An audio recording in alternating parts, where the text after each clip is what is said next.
দুর্নীতি একেবারে নির্মূল করতে পারবো সেরকম প্রতিশ্রুতি দেওয়া বোধহয় ঠিক হবে না, কিন্তু আমরা যাতে আমাদের সাধ্যমতো কাজ করতে পারি সেটি আমাদের দেখতে হবে। গত ৪২ দিন ধরে এই আমাদের এখানে কোনো কমিশন ছিল না, কিন্তু কমিশন ছিল না মানেই দুর্নীতি দমন কমিশন নিষ্ক্রিয় ছিল এটা বোধহয় বলার সুযোগ নেই। আমি কি আমার সহকর্মীদের সাথে এতক্ষণ আলাপ করে যেটা বুঝলাম তাতে আমার মনে হচ্ছে তারা এর মধ্যে কাজ করেছেন। কমিশন ছিল না, হয়তো সিদ্ধান্ত পেতে সমস্যা হয়েছে, কিন্তু তারা কাজ কিন্তু পিছিয়ে রাখেননি। আমরা এখন এসছি, আমার সাথে আমার সহকর্মী তিনি একজন মূলত বিচারক, জনাব আলী আকবর আজিজি, খুবই স্বনামধন্য একজন বিচারক। আমাদের আরও একজন সদস্য আছেন ব্রিগেডিয়ার হাসান ফরিদ, তিনি শিগগির যোগদান করবেন। তখন আমাদের এই কোরামটি পূর্ণ হবে, তবে কোরাম পূর্ণ না হলেও এরকম দুজন সদস্য নিয়ে আমরা কাজ চালিয়ে যেতে পারবো। উনি শিগগিরই যোগদান করবেন আমরা আশা করছি।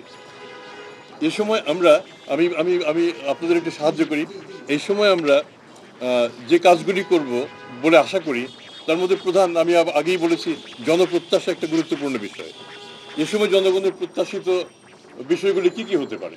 আমরা যেসব বিষয়ে বড় ধরনের দুর্নীতি হয়েছে, যেসব বিষয়ে রাষ্ট্র বিশেষভাবে ক্ষতিগ্রস্ত হয়েছে এবং যারা এই কাজগুলি করেছেন তারা যাতে শেষ পর্যন্ত ছাড় না পান, আমরা চেষ্টা করব সেই কাজটা যাতে আমরা সঠিকভাবে, ন্যায়পরায়ণভাবে, যথাযথ তদন্তের মাধ্যমে সমাপ্ত করতে পারি, যাতে শেষ পর্যন্ত এমন না হয় যে আমরা একটি অসমাপ্ত তদন্ত কিংবা বায়াস কোনো তদন্ত কিংবা কোনো রাজনৈতিক কিংবা অন্য কোনো মতাদর্শে প্রভাবিত হয়ে আমরা কাজ না করি, সেটি আমরা লক্ষ্য রাখবো।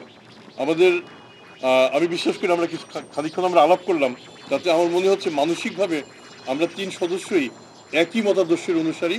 আমাদের নিরপেক্ষভাবে, ন্যায়নিষ্ঠভাবে আমরা আইন মেনে আমরা কাজ করে যাব এবং ইনশাল্লাহ আপনারা যদি আমাদের সহযোগী হন এবং আমাদের যে ধনাত্মক যে বিষয়গুলি, সেই বিষয়গুলি যদি আপনারা প্রচার করেন, জাতি উপকৃত হবে এবং এই বার্তাটি আপনাদের মাধ্যমেই সবার আগে যাওয়া দরকার। দুদক নিয়েও অনেক প্রশ্ন বাজারে আছে যে দুদক নিজে কতটা দুর্নীতিমুক্ত। আপনারা এই প্রশ্নগুলি আমাকে করতেন, আমি জানি। সেই প্রশ্নগুলি আগে আমি বলি। দুদক যদি দুদক এই সমাজেরই একটি অংশ, কাজে সমাজ যদি দুর্নীতিগ্রস্ত হয় দুদকও খানিকটা দুর্নীতিগ্রস্ত হতেও পারে। তো সেক্ষেত্রে আমরা চেষ্টা করব যাতে আমরা এই ক্লিনজিংটাও করতে পারি। এরকম বেশ কিছু অভিযোগ আমার বিরুদ্ধে আছে, সেটাও আপনারা দেখবেন। আমাদের যে কারো বিরুদ্ধে কোনো অভিযোগ যদি থাকে ন্যায়নিষ্ঠভাবে আপনারাও সেটা বিবেচনা করবেন, পর্যালোচনা করবেন, করে তারপরে আপনারা একটি সিদ্ধান্তে পৌঁছবেন। এই সমাজের মুখপাত্র আপনারা, আমরা ঠিক মুখপাত্র নই, এবং আপনারাই সমাজকে সঠিকভাবে উপস্থাপন করেন। এই উপস্থাপনা যদি আপনারা করেন সঠিকভাবে, দুদক আপনাদের কাছে ঋণী থাকবে। এবং আমি বিশ্বাস করি এই সময়ে, এই পরিবর্তিত সময়ে যে প্রত্যাশা, রাষ্ট্রের যে প্রত্যাশা, আমরা সেই প্রত্যাশা খানিকটা হলেও পূরণ করতে পারবো।